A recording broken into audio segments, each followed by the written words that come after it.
ಹೋರಾಟ ನ್ಯಾಯಕ್ಕಾಗಿ ಹೋರಾಟ. ಸಿದ್ದರಾಮಯ್ಯ ಅವರ ನೇತೃತ್ವದಲ್ಲಿ ಡಿ.ಕೆ. ಶಿವಕುಮಾರ್ ಅವರ ನೇತೃತ್ವದಲ್ಲಿ ಕಾಂಗ್ರೆಸ್ ಸಿದ್ದರಾಮಯ್ಯ ಅವರ ಮೇಲೆ ಸುಳ್ಳು ಆರೋಪವನ್ನು ಮಾಡುವ ಮೂಲಕ ಒಂದು ಊರಿಗೆ ಇವತ್ತು ರಾಜ್ಯ ಕಾನೂನಾತ್ಮಕ ಕ್ರಮ ಮಾಡಬೇಕು ಅನ್ನುವಂತ ಒಂದು ಕಾನೂನಿನ ರಾಜ್ಯಪಾಲರು ಕೇಂದ್ರ ಸರ್ಕಾರ ರಾಷ್ಟ್ರಪತಿಗಳು ನೀವು ಪಾದಯಾತ್ರೆ ಮಾಡೋದಾದ್ರೆ ಶಿವಮೊಗ್ಗದಲ್ಲಿ ನಾವೇ ನಿಂತು ಸ್ವಾಗತ ಮಾಡ್ತೇವೆ. ಇರತಕ್ಕಂಥ ಹಗರನ್ನ ನಮ್ಮ ಕೈಗೆ ಕೊಡ್ತೇವೆ.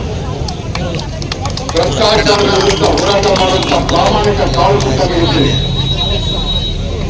ದಯಮಾಡಿ ಶಿವಮೊಗ್ಗ ಮತ್ತು ಹಾಸನಕ್ಕೆ ಪಾದಯಾತ್ರೆಗಳನ್ನ ಪ್ರಾರಂಭ ಮಾಡಬೇಕು.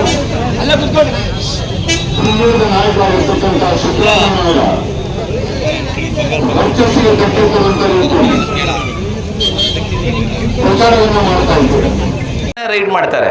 ನಮ್ಮ ಸುಧೀರ್ ಕುಮಾರ್ ಮುರಳ್ಳಿ ಕೊಪ್ಪದವರು ಅವ್ರ ಮನೆ ಮೇಲೆ ರೈಡ್ ಮಾಡಿದ್ರು. ಅಲ್ಲಿ ಹೋಗಿ ಪಾತ್ರೆ ಸಿಗೋದಿಲ್ಲ ಇವರಿಗೆ, 2 ಗ್ಯಾಸ್ ಸ್ಟವ್ ಸಿಗೋದಿಲ್ಲ ಇವರಿಗೆ. ಈ ಮೂರ್ಖರಿಗೆ ಏನು ಮಾಡಬೇಕು ಅಂತ ನಾನು ಹೇಳ್ತಕ್ಕಂಥದ್ದು, ಮಧ್ಯಪ್ರದೇಶದ ನಮ್ಮ ಸರ್ಕಾರವನ್ನು ಅಸ್ಥಿರಗೊಳಿಸಿದ್ರು, ಕರ್ನಾಟಕ ಹಿಂದೆ ನಮ್ಮ ಸರ್ಕಾರವನ್ನು ಅಸ್ಥಿರಗೊಳಿಸಿದ್ರು, ಮಹಾರಾಷ್ಟ್ರದನ್ನು ಅಸ್ಥಿರಗೊಳಿಸಿದ್ರು.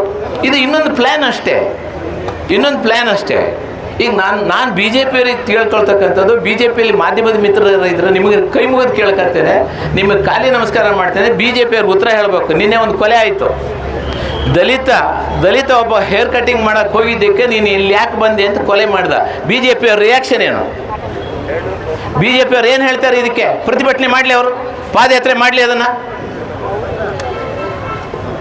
ಒಬ್ಬ ದಲಿತ ಕಟಿಂಗ್ ಮಾಡ್ಸಕ್ಕೆ ಹೋದರೆ ನಾನು ಕಟಿಂಗ್ ಮಾಡೋದಿಲ್ಲ ಅಂತ ಹೇಳಿ ಅವನನ್ನು ಕೊಂದು ಹಾಕಿದ್ದಾರೆ. ಇದಕ್ಕೆ ಬಿ ಜೆ ಪಿ ಏನು, ನಮ್ಮ ನಡ್ಡಾ ಏನು ಹೇಳ್ತಾರೆ, ಪ್ರಧಾನಮಂತ್ರಿ ಏನು ಹೇಳ್ತಾರೆ, ಆರ್ ಅಶೋಕ್ ಏನು ಹೇಳ್ತಾರೆ, ವಿಜೇಂದ್ರ ಏನು ಹೇಳ್ತಾರೆ? ರಿಯಾಕ್ಷನ್ ಮಾಡಲಿ, ನೋಡೋಣ. ರಿಯಾಕ್ಷನ್ ಮಾಡಲಿ. ಮಾತಾಡಿದ ತಕ್ಷಣವೇ ಅಂಬೇಡ್ಕರನ್ನು ಕಾಂಗ್ರೆಸ್ನವರು, ಇವ್ರಿಗೆ ತಲೆ ಕೆಟ್ಟಿದೆ, ಇವ್ರು ಇತಿಹಾಸ ಓದಿಲ್ಲ.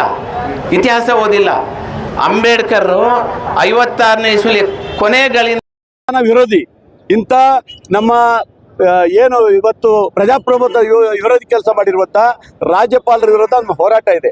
ಬಹುಶಃ ನಾವು 136 ಜನ ಏನಿದ್ದೀವಿ MLAಗಳು ಈ ಕರ್ನಾಟಕ ರಾಜ್ಯದಲ್ಲಿ, ಇವತ್ತು ಬರೆದಿಡ್ಕೊಳ್ಳಿ, ನಾವು ಪೂರ್ತಿ 136 ಜನ ಸಿದ್ದರಾಮಯ್ಯರ ಪರವಾಗಿ, ಕಾಂಗ್ರೆಸ್ ಪಕ್ಷದ ಪರವಾಗಿ ನಾವು ನಿಂತ್ಕೊಳ್ತೇವೆ.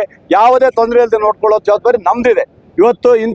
ಇವತ್ತು ಇಡೀ ನಮ್ಮ ಜಿಲ್ಲೆಯಲ್ಲಿ ಭ್ರಷ್ಟಾಚಾರದ ಮುಳುಗಿರೋ ಯಡಿಯೂರಪ್ಪನವ್ರ ಮಕ್ಕಳು ಇವತ್ತು ಸಿದ್ದರಾಮಯ್ಯರ ಬಗ್ಗೆ ರಾಜೀನಾಮೆ ಕೇಳ್ತಾ ಇದ್ದಾರೆ. ನಾಚಿಕೆ ಆಗ್ಬೇಕು ಇವರಿಗೆಲ್ಲ. ಅವ್ರಪ್ಪ ಜೈಲಿಗೆ ಹೋಗಿದ್ದು, ಅವ್ರ ಮಕ್ಕಳಿಂದಲೇ ಜೈಲಿಗೆ ಹೋಗಿದ್ದು. ಅವ್ರ ಕೇಸ್ ಬೇರೆ, ಇವ್ರ ಕೇಸ್ ಬೇರೆ.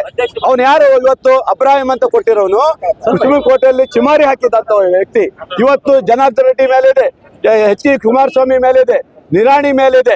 ಇವ್ರ ಮೇಲೆಲ್ಲ ಇವತ್ತು ಲೋಕಾಯುಕ್ತ ಇವತ್ತು ತನಿಖೆ ಮಾಡಿ ಅಂತ ರಾಜ್ಯಪಾಲರಿಗೆ ಕೊಟ್ರೆ, ಇವತ್ತಿಗೂ ರಾಜ್ಯಪಾಲರು ಅದನ್ನ ಧ್ವನಿ ಎತ್ತು ಮಾತಾಡ್ತಾನೆ. ಉದ್ದೇಶಪೂರ್ವಕವಾಗಿ ಬಿಜೆಪಿಯ ಏಜೆಂಟ್ ತರ ಮಾಡಿರುವಂತ ರಾಜ್ಯಪಾಲರ ವಿರುದ್ಧ ನಮ್ಮ ಹೋರಾಟ ಬಿಟ್ರೆ ಬೇರೆ ಏನೂ ಇಲ್ಲ. ಇದು ಬಹಳ ದುರಂತ. ಒಬ್ಬ ರಾಜ್ಯದ ಮುಖ್ಯಮಂತ್ರಿಗಳಿಗೆ ಕಾಂಗ್ರೆಸ್ ಅನ್ನ ಬಹುಶಃ ಅವ್ರಿಗೆ ಗೊತ್ತಿದೆ, ಸಿದ್ದರಾಮಯ್ಯ ಅಂತ ಒಬ್ಬ ನಾಯಕತ್ವ ತೆಗೆದ್ರೆ ಕಾಂಗ್ರೆಸ್ಸಿಗೆ ತೊಂದರೆ ಆಗುತ್ತೆ ಅಂತ ಹೇಳಿ. ಖಂಡಿತ ಸಾಧ್ಯ ಇಲ್ಲ. ಇದು ಹೋರಾಟ ಮಾಡುವ ನೆಲೆ ಕರ್ನಾಟಕದಲ್ಲಿ ನಾವು ಬಿಟ್ಕೊಡಕ್ ಸಾಧ್ಯನೇ ಇಲ್ಲ. ಅವ್ರ ಪರ ನಾವು ಇರ್ತೀವಿ. Thank you. ಒಂದು ಕಾರ್ಯಕ್ರಮಗಳನ್ನ ಕೊಟ್ಟು ಇವತ್ತು ಎಲ್ಲ ವರ್ಗದವರನ್ನ ಸಾಮಾಜಿಕವಾಗಿ, ಶೈಕ್ಷಣಿಕವಾಗಿ ಮತ್ತು ಆರ್ಥಿಕವಾಗಿ ಮುನ್ನೆಲೆಗೆ ತರಬೇಕು ಅಂತ ನಮ್ಮ ಸಿದ್ದರಾಮಯ್ಯನವರು ಏನು ಹೋರಾಟ ಮಾಡ್ತಾ ಇದ್ದಾರೆ, ಅವ್ರನ್ನ ಹತ್ತಿಕ್ಕುವಂತ ಕೆಲಸವನ್ನ ಇವತ್ತು ಸಾಂವಿಧಾನಿಕ ಒಂದು ಸ್ಥಾನದಲ್ಲಿರ್ತಕ್ಕಂಥ ರಾಜ್ಯಪಾಲರು ಮಾಡ್ತಾ ಇದ್ದಾರೆ. ಇವತ್ತು ರಾಜ್ಯದಲ್ಲಿ 136 ಸೀಟ್ಗಳನ್ನ ತಗೊಂಡು ಸುಭದ್ರವಾದ ಒಂದು ಸರ್ಕಾರ ನಡೀತಾ ಇದೆ.